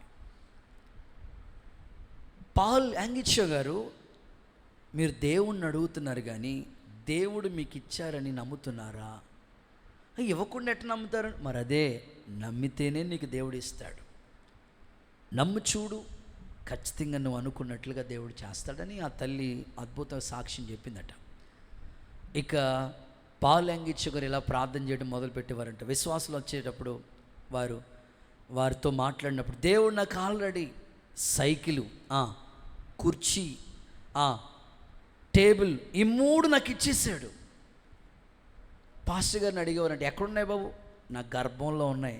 పక్కపక్క నవ్వేవారంట. దేవుడికి స్తోత్రం చెప్పండి. నీకేంటియ్యా గర్భం రావటం ఏంటియ్యా? ఏంటి ఇట్లాగా? లేదు, నేను ఆల్రెడీ వాటిని కడుపులో ఉన్నాయి, అవి నేను చూస్తున్నాను. దేవుడు నాకు ఆల్రెడీ అవి ఇచ్చేసాడు. నిజంగానే ఆయన యాస్టిస్ ఏదైతే అడిగాడో, అప్పట్లో సైకిల్ పేరు కూడా రాసుకున్నాడంట ఆయన. అదే సైకిల్, టేబుల్, అదే కుర్చీ, యాస్టిస్ దేవుడు ఆయనకి ఇచ్చాడంట. ఆయన విశ్వాస సోపానం అని ఒక పుస్తకం రాశాడు. అందులో ఏమని రాశారంటే, మనం అడిగింది పొంది ఉన్నానని నమ్మాలి. మీరు చాలామంది అడుగుతున్నారు కదా దేవుని దగ్గర, కానీ అది మీరు ఎందుకు పొందుకోలేకపోతున్నారంటే సరిగ్గా నమ్మలేకపోతున్నారు, విశ్వాసం ఉండట్లేదు, క్రియలు ఉండట్లేదు అందులో. అందుకే అది పాపంగా మిగిలిపోతుంది, పొందుకోలేకపోతున్నారు. ఈరోజు మీ ప్రార్థన విధానాన్ని మార్చండి. ఏదైతే మీరు దేవుని పాదాల దగ్గర అడుగుతున్నారో అవి ఆల్రెడీ దేవుడు ఇచ్చేశాడు అని నమ్మి ప్రార్థన చేయండి. దేవుని కార్యాలు మీరు కన్నులతో చూసుదురుగాక. చూడండి, కావాలంటే లేఖనాల్లో ప్రభువు అంటారు, విశ్వాసం లేని మూర్ఖతరమా అన్నాడు. ఏమన్నాడు చెప్పండి ప్రభు? విశ్వాసం లేని ఈ మూర్ఖతరమా అని పిలిచాడు. ఇంకో చోట ఏమన్నాడు తెలుసా? అల్ప విశ్వాసి. ఎవరైనా ఆయన పేరేంటి? అల్ప విశ్వాసి ఎవరు? పీటర్ అల్ప విశ్వాసి. తోమానేమన్నాడు? అవిశ్వాసి. చూసి నమ్మిన వాడి కంటే చూడక నమ్మిన వాళ్ళు ధన్యులు. అంటే దేవుని పిల్లల యొక్క ఆత్మీయ స్థితి స్టాండర్డ్ ఎలా ఉందంటే విశ్వాసం క్రియలతో ఉండాలి. అలా లేకపోతే అది పాపంగా మిగిలిపోతుంది. నువ్వేం పెద్ద పాపం చేయక్కర్లా, నీకు విశ్వాసం లేకపోవటమే పాపం. అది కూడా క్రియలతో కూడా ఉండాలి. చూద్దాం, యాకోబు పత్రికలోనే చదివిస్తాను. యాకోబు పత్రిక 2వ అధ్యాయం 26వ వాక్యం. ప్రాణం లేని శరీరం ఎలాగ మృతమో, ప్రాణం లేని శరీరం ఎలాగ మృతమో అలాగే క్రియలు లేని విశ్వాసం, అలాగే క్రియలు లేని విశ్వాసం కూడా మృతమే. ఇప్పుడు మనిషి ఉన్నాడు, దాంట్లో ప్రాణం లేదు, ఏంటి? అలాగే నువ్వు ఉన్నావు, నీలో విశ్వాసం లేకపోతే ఏంటి? మేము ఎంత గట్టిగా ప్రార్థన చేసి ఎన్ని రోజులు, 40 రోజులు కాదు 80 రోజులు ఉన్నా కానీ ఏం చేయడు దేవుడు. నీలో ఉండాలి కదా ఫస్ట్. మేము ఎంత కడుపు మార్చుకుని ఉపవాసాలు ఉండి ఎంత ప్రార్థన చేసుకుని నువ్వు నమ్మకంగా ఉంటే ఎలా చేస్తాడు? ఇప్పుడు డాక్టర్ దగ్గరికి వెళ్ళావు, మెడిసిన్ ఇచ్చారు, నువ్వు వాడకపోతే ఎలా తగ్గుతుంది? అలాగే నువ్వు క్రియలతో కూడా నీ విశ్వాసం ఉండాలి. దేవుడు చేశాడు, జరిగించాడు, ఇదే మాటలు రావాలి నీ నోట. అలా చెప్పకుండా, అలా మనవి చేసుకోకుండా నువ్వు ఎన్ని సంవత్సరాలు భక్తి చేసినా ఆ పాపం, విశ్వాసం పాపంగా మారిపోతుంది. అందుకే ఒక విశ్వాసికి విశ్వాస పలుకు చెప్పాలి. దేవుడు మీ ఆత్మీయ జీవితాన్ని అలా కట్టడానికి ఈ రాత్రి సమయోచితమైన కృపనిచ్చునుగాక. అబ్రహాం యొక్క విశ్వాసం చూడు, అక్కడే చెప్పాడు, ఇస్సాకుని బలి అర్పించడానికి తీసుకెళ్ళాడంట. బలి అర్పించేటప్పుడు వెళ్ళేటప్పుడు అంటున్నాడు, మీరు ఇక్కడే ఉండండి, బలి అర్పించి మరలా నేను ఇస్సాకు కూడా వస్తాం. వాస్తవంగా బలి అర్పించినప్పుడు ఇస్సాకు రాడు కదా, కానీ ఆయన ఫేత్ తిరిగి మరలా వస్తాం. అక్కడ 2 భక్తులు మెన్షన్ చేశాడు యాకోబు పత్రికలో. ఒకరు అబ్రహాం గురించి మాట్లాడాడు, నెక్స్ట్ రాహాబు అనే ఒక స్త్రీ గురించి మాట్లాడాడు. రాహాబు అనే స్త్రీ వేగులు వారిని ఇంటికి చేర్చుకుంది. ఆమె ఎంత విశ్వాసమో చూడండి. మా ఇంట్లో వీళ్ళు అడుగు పెడితే మా ఇంట్లో వాళ్ళందరూ కూడా రక్షించబడతారు, ఆమె ఫెయిత్. అందుకే ఆ అగ్ని నుంచి తప్పించబడటానికి కారణం ఆ సేవకులు వాళ్ళ ఇంట్లో అడుగు పెట్టడమే. చాలామంది విశ్వాసులకు ఫెయిత్ ఎలా ఉండాలంటే, మీ బంధువులు చాలామంది మారలేదు కదా, రక్త సంబంధులు మారలేదు, మీ కొలీగ్స్ మారలేదు, మీ స్నేహితులు మారలేదు కదా, నీ ఫెయిత్ ఎలా ఉండాలంటే, అయ్యగారిని తీసుకెళ్ళి మన ఇంటి దగ్గర చిన్న కూటం పెడితే కనీసం ప్రార్థనకైనా రాపోయిన వాళ్ళు కనీసం అయ్యా ప్రేమ విందు ఉంది రెండని పిలిచినా సరే, పోనీ దేవుడి ప్రసాదం తిందామని అట్లాగైనా దేవుని ప్రేమతో వస్తారు కదా వాళ్ళు కూర్చుంటారు కదా ఆఖరిలో. మన సహోదరు అట్లాగే సాక్ష్యం చెప్తున్నారు. అసలు మా అన్న ఎప్పుడు ప్రార్థనలో కూర్చునేవాడు కాదండి. ప్రార్థన అంటే ఇంత హైట్లో వేసిపోయేవాడు తాసుపాములాగా, అస్సలు ఒప్పుకునేవాడు కాదు. అలాంటిది మొన్న మా ఇల్లు ఓపెనింగ్కి పిలిస్తే వచ్చి కూర్చున్నాడు, ఆఖరిలో కుర్చీలో కూర్చున్నాడు. మీరు చెప్పిన వాక్యం అంతా విన్నాడు. మా బంధువులందరినీ కూర్చోబెట్టాను, ఆ ఇల్లు ఓపెనింగ్లో అందరూ కూర్చున్నారు. ఒకటే రక్షణ పొందుకోలేదనే బాధ. ఆఖరిలో చాలే ఆ మాటలని విన్నాడు, సంతోషం. ఈరోజు నా ప్రార్థన ఏంటంటే, నీ ఇంట్లో రక్షింపబడాలంటే నీకు విశ్వాసం ఉండాలి కదా. నా భర్త మారాలి, నా పిల్లలు మారాలి, నా ఇంట్లో మారాలి, నా అన్నదమ్ములు మారాలి. రాహాబుకున్న విశ్వాసం చూడు. సేవకులు మా ఇంట్లో అడుగు పెడితే రక్షించబడతారు, మా కుటుంబం ఆ ఫెయిత్ చూడండి ఆమెకి. ఇప్పుడు రక్షణ సువార్త ఎలా వస్తుంది? మన ఇంటోళ్ళకి రక్షణ ఎలా వస్తుంది? వాళ్ళు ఏం చర్చికి రారు, నువ్వు ఒక్కరి దాని వెళ్ళదు, నువ్వు ఒక్కడివే మందిరానికి వచ్చి కూర్చో. నీ ఇంట్లో రక్షణ ఎలా వస్తుంది అంటే, నువ్వు వాళ్ళని మందిరానికి రమ్మంటే రారు కనుక నీ ఇంట్లోనే కూటమి పెడితే వాళ్ళు వచ్చి కూర్చుంటారు. అలాగ సువార్త వాళ్ళకి అందితే ఏదో ఒక మాట ఖచ్చితంగా పట్టుకుంటుంది. కష్టంలో దేవుడు నమ్ముకోదగిన సహాయకుడు అప్పుడైనా నమ్ముతారు వాళ్ళు. అందుకే నీ విశ్వాసం అలా ఉండాలి, నీ ఫెయిత్ అలా ఉండాలి. అలా లేకపోతే అది పాపంగా మారిపోద్ది. నీ ఇంట్లో నువ్వు రక్షించుకోవాలి. లేకపోతే నీ విశ్వాసంలో మార్పు, పరిమాణం యేసు నామంలో దేవుడు మార్చునుగాక, క్రియలతో ఉండునుగాక. రాహాబు లాంటి విశ్వాసం నీకు వచ్చునుగాక. అబ్రహాము విశ్వాసం చూడు, నిరీక్షణకి ఆధారం లేదు. ఇలాగా అంతకుముందు జరిగిన వాళ్ళు ఉన్నారంటానికి ఎవరు లేరు, అప్పుడే నమ్మాడు ఆయన. కొన్నిసార్లు మన ఫెయిత్ ఏంటో సరైన ఫెయిత్ ఉండదు మనకి. అందుకోసం ఏమవుతుందంటే అది పాపంగా మారిపోతుంది. నేనే పాపం చేయట్లేదని దేవుడు నా ప్రార్థన వినట్లేదంటే నీలో విశ్వాసం ఉండట్లేదు.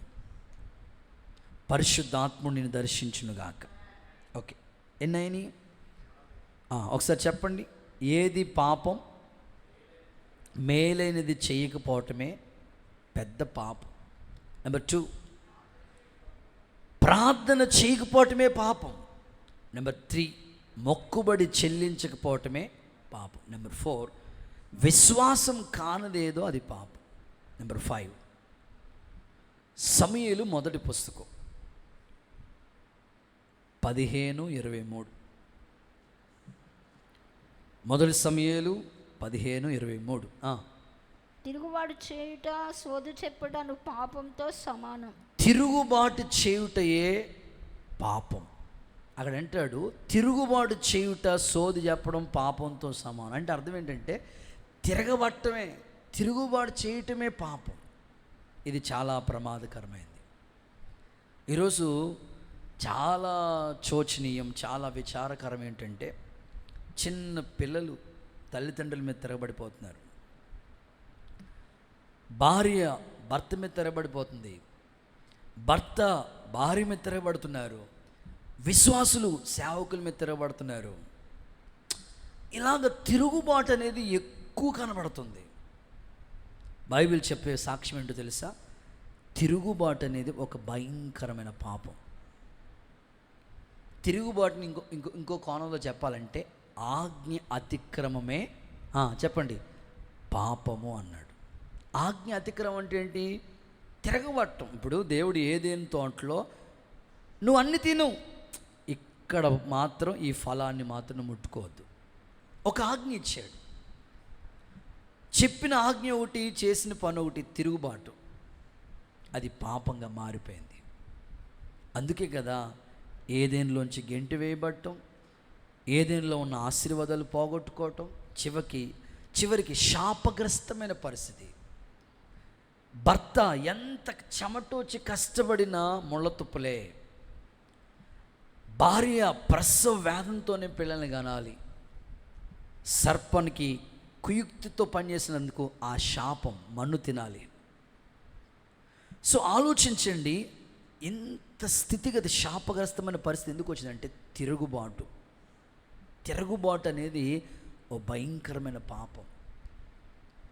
నా ప్రార్థన, సంఘంలో ఏ విశ్వాసి కూడా లోబడే ఉండాలి, కానీ తిరుగుబాటు నీలోకి వచ్చిందంటే అది పాపంగా మారుతుంది. పాపం వల్ల అవమానం వస్తుంది నీకు. ప్రభు యేసు నామములో నిన్ను దర్శించునుగాక. బైబిల్లో కోరాహు అనండి. ఎవరాళ్ళు? కోరాహు ఏమంటున్నాడు? మోషేతో, నువ్వేనా పాస్టరో, మాకు వచ్చి ప్రసంగాలు, ఇట్లా మాట్లాడుతున్నాడు. మోషే ఏం మాట్లాడలేదు, మౌనం అయిపోయాడు అంతే.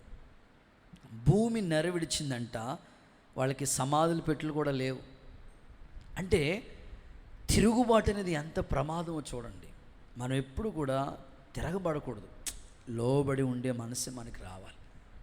నెక్స్ట్, ఇస్కరియోతు యోధ, ఆయనలో కూడా తిరుగుబాటు స్వభావం వచ్చింది. ఇశ్రాయేలీలు వారు లోబడని ప్రజలు, ఎన్ని చెప్పు నీ ప్రసంగాలు మీరు చేసుకోండి అయ్యా, మేము ఇట్టాగే ఉంటాం అనేవాళ్ళు వాళ్ళు. చూడండి, ఒక వాక్యం మాత్రం చదివిస్తాను. అపోస్తుల కార్యాల గ్రంథం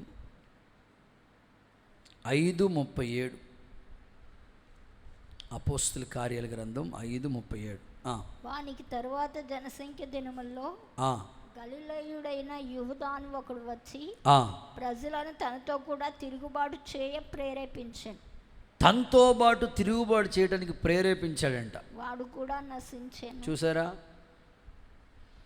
వారికి లోబడిన వారందరూ చెదిరిపోయి. చూసారా సందర్భాలన్నిటి. ఇంకొక చోట ఇంకో మాట చదివాను, సామెతల గ్రంథంలో ఉంది, మీరు నోట్ చేసుకోండి, చదివే టైం లేదు. సామెతలు 17:11. తిరుగుబాటు చేసేవాడు వెనకాల దేవదూత కాదు, క్రూరదూత తిరుగుతూ ఉంటుందంట. చదివారు మీరు, చూసుకోండి. సామెతలు 17:11 చూడండి. అతివాని వెంట క్రూరదూత, వాడి వెనకాల క్రూరదూత. స్తోత్రం చెప్పండి ఒకసారి. ఏ దూత? లోబి. ఎవడు వాడు? లోబి. తన ఇంటి వాళ్ళని బాధ పెడతా ఉంటాడంట. ఈరోజు చాలామంది పిల్లలు తిరగబడిపోతున్నారు. సో వాళ్ళు మంచోళ్ళే, కానీ శత్రువు సాతాను వాడి వెనకాల, వాడి వెంటాడుతుంది, నీడవలే వెంటాడుతుంది. త్వరగా అనేకులకి తిరుగుబాటు నుంచి విడుదలొచ్చి లోబడే మనసు దేవుడిచ్చునుగాక. రైట్, టైం అయిపోయింది. రిఫరెన్స్లు ఇచ్చి ముగిస్తాను. 6వ మాట, దురాశ అనే పాపం. దురాశ ఒక పాపం. యాకోబు పత్రిక 1:15. దురాశ గర్భము ధరించి పాపము కనగా పాపము పరిపక్వమై మరణాన్ని దారితీస్తుంది. అంటే దురాశ గర్భం ధరించి ఏం కన్నది? ఇప్పుడు దురాశ అనేది ఒక పాపం. ఆశ ఉండొచ్చు, ఏదో ఆశ, ఓకే, ఆశ ఉండొచ్చు, కానీ దురాశ ఉండకూడదు. నీకు కావాలి, దేవుడిస్తాడు, ఆశపడు, తప్పే. ఆశ గల ప్రాణాన్ని మేలుతో, ఓకే, కానీ దురాశ ఉండకూడదు. బైబిల్లో దురాశ అంటేనే మీకు గుర్తు రావాలి ఆకాను. ఏ కాను? ఆకాను అంటే కార్నర్ కాదు, ఆకాను పేరే ఆకాను. శపించబడిన దాంట్లో ఏది ముట్టుకోవద్దంటే వెళ్ళి తెచ్చి గుడారంలో దాచుకున్నాడు. ఒక్కడితో పోయిందా? ఫ్యామిలీ ప్యాక్, ఫ్యామిలీ అంతా కూడా మొత్తం నష్టం. దురాశ ఎంత నష్టం చూడండి. నెక్స్ట్, గహాజీ. ఎలీషాతో ఉంటే ఎంత బాగుండేది. నయమాన్ వెంట పరిగెత్తాడు, అందని దానికోసం పరిగెత్తాడు. చివరికి ఏం తెచ్చుకున్నాడు? నయమాన్ విడిచిపెట్టిన రోగం తెచ్చుకున్నాడు. దురాశ. అందుకే నా ప్రార్థన, ఆశపడు, నీకేది కావాలో ప్రవహిస్తాడు. ఇల్లా, పెళ్ళ, పిల్లల, కుటుంబమా, ఆర్థిక వ్యవస్థ, సంతాన ప్రాప్తి, ఏదైనా అనుగ్రహిస్తాడు. కానీ దురాశపడొద్దు. నీ పొరుగు వారిది ఏది నువ్వు ఆశించొద్దు. నీకున్నది నీకు చాలు. ప్రభువు నీ జీవితంలో దురాశ అనే పాపం దరికి చేరకుండగా అగ్ని ప్రాకారం నీలో ఉంచునుగాక. రైట్, చివరి మాట, సకల దుర్నీతి పాపం. సకల దుర్నీతి. 1 యోహాను పత్రిక 5:17 ఉంది. సకల దుర్నీతి పాపం అంటే నీతి కాంది ఏదో అది దుర్నీతి. దుర్నీతి, సకల దుర్నీతి ఏమవుతుంది? అది పాపంగా మారిపోతుంది. ఇంకో చోట అంటాడు,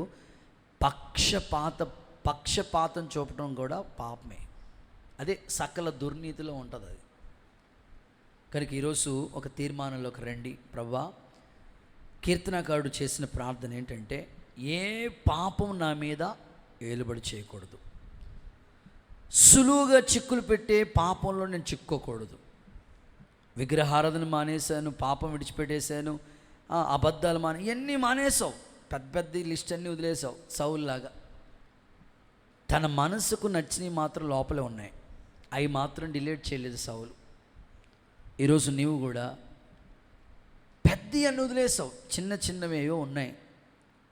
అందుకే ఏ పాపం నీ మీద ఏలుబడి చేయకుండా ఉండటం కోసం అసలు ఏది పాపమో 7 రకాల పాపాల లిస్టు నీ ముందు పెట్టాడు. ఈ 7 మాటల్లో ఏదో ఒక పాపం నాలో కనపడుతుందయ్యా అనేవాళ్ళు నిజంగా మోకరించండి, పశ్చాత్తాపడుతూ ప్రార్థన చేసుకుందాం. తల వంచండి. ఇంతవరకు ప్రభు మనతో మాట్లాడిన ఈ మాటలన్నీ మన హృదయంలో ఫలభరితంగా మార్చునుగాక. ప్రార్థన చేసుకుందాం. అందరూ అలాగే మోకరించండి. కుర్చీల మీద ఉన్నవాడు అలాగే నిలబడండి. చిన్న ప్రార్థన చేసుకుని ఈ కార్యక్రమాన్ని ముగించుకోబోతున్నాం. ప్రభు మనకిచ్చిన సందేశం కొరకే 2 చేతులు అలా అల్లాడిస్తూ చెప్పండి.